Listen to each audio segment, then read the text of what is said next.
Hello everyone, welcome to GK Today. All the videos of GK Today are absolutely free and available on GK Today's YouTube channel. And if you are looking for interactive quizzes in text and also their solutions, please download GK Today's Academy Android app. We have several free and paid courses in that app. Now this particular series is of 60 videos and in each video we are going to discuss select 15 questions and we shall also do 500 test questions after end of this series. Now let's start with the questions on Indian polity. So the first question is, which of the following is not punishable under penal code?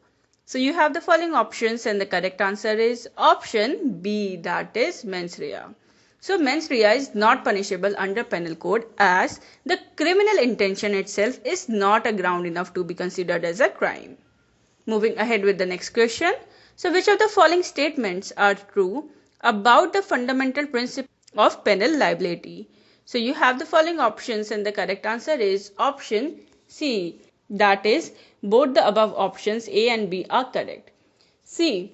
Actus non facit reum Ninicet rea is the fundamental principle of penal liability, which means that a certain fact in itself cannot be considered criminal if it is not accompanied by a guilty mind.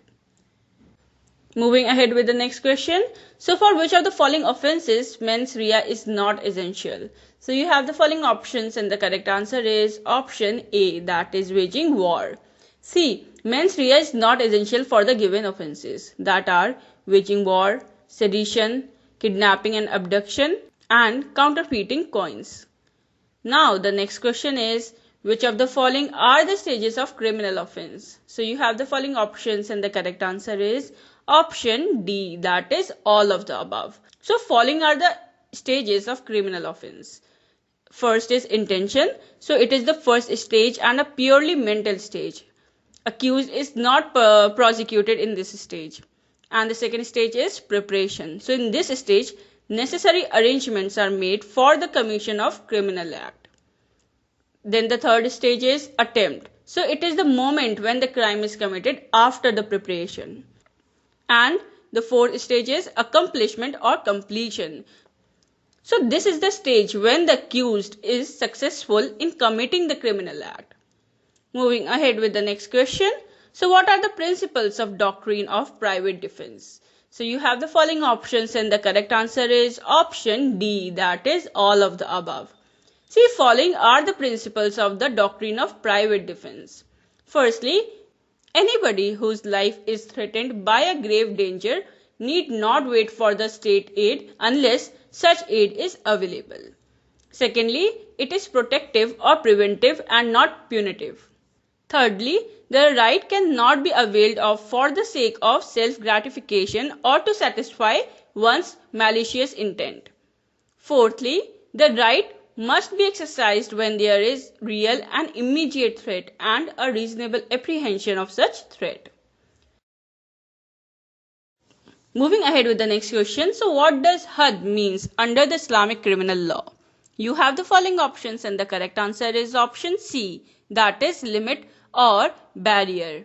See, in Islamic jurisprudence, had means boundary of limit or barrier. It is the punishment as has been exactly prescribed by the Quran or the Hadith. Moving ahead with the next question. The IPC applies to which of the following? Any offence committed within the territory of India as defined in Article 1 of the Constitution. Any offence committed within the territorial waters of India. Any offence committed on any ship or aircraft either owned by India or registered in India. So you have to select the correct options from the codes given below. And the correct answer is option D, that is 1, 2 and 3 are correct.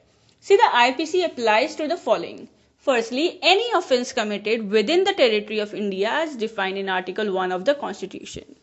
Secondly, any offence committed within the territorial waters of India. And thirdly, any offence committed on any ship or aircraft either owned by India or registered in India. Now the next question is, which article of the Constitution protects the President or Governor of a state against criminal proceedings in any court during the time they hold office? So you have the following options and the correct answer is option D, that is Article 361. 2. So, the Article 361(2) of the Constitution of India protects criminal proceedings against the President of India or Governor of a state in any court during the time they hold office. Now the next question is, defamation is defined in which section of IPC? So you have the following options and the correct answer is option A, that is section 499. So in India, defamation is defined in section 499 of the Indian Penal Code of the year 1860. Section 500 provides that a person committing an offence under this section is liable with simple imprisonment for a term of 2 years or fine or with both.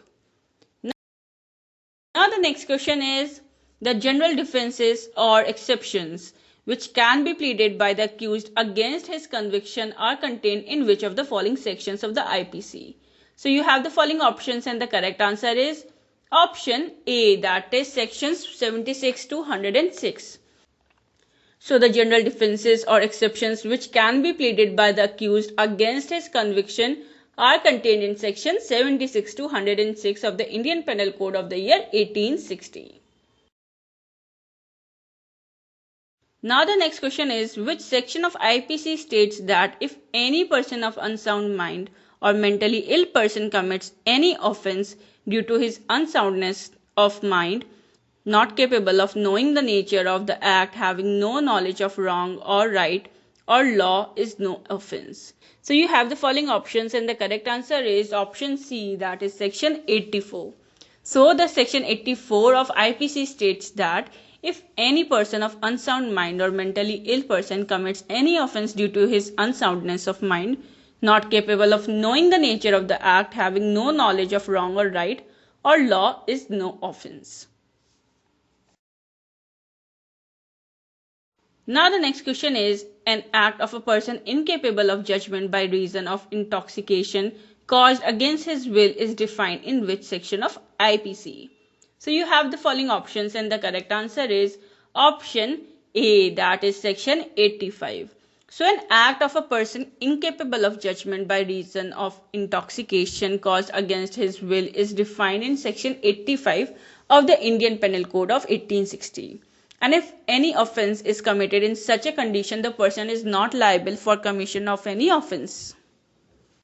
Now the next question is, which section of IPC states that if the accused himself takes and consumes intoxicated thing or material with knowledge or intention and under intoxication he commits any offence, he is liable for punishment? So you have the following options and the correct answer is option A, that is section 86. So the section 86 of the Indian Penal Code states that if the accused himself takes and consumes intoxicated thing or material with knowledge or intention and under intoxication he commits any offence, he is liable for punishment. Moving ahead with the next question. So which section of IPC is related to offences related to marriage? So you have the following options and the correct answer is option B, that is sections 493 to 498. See, the sections 493 to 498 of Indian Penal Code is related to offences related to marriage. Section 493 states, a man by deceit causing a woman not lawfully married to him to believe that she is lawfully married to him and to cohabit with him in that belief is an offence. Now the next question is, which of the following sections of IPC talks about offences related to religion? So you have the following options and the correct answer is option B, that is section 295 to 298. See, section 295 to 298 of Indian Penal Code talks about offences related to religion. The section talks about injuring and defiling place of worship with the intent to insult the religion of any class. Thank you so much. So this was all for today's video. So please do provide your feedback in our comment section. And stay tuned for the more upcoming videos. Thank you.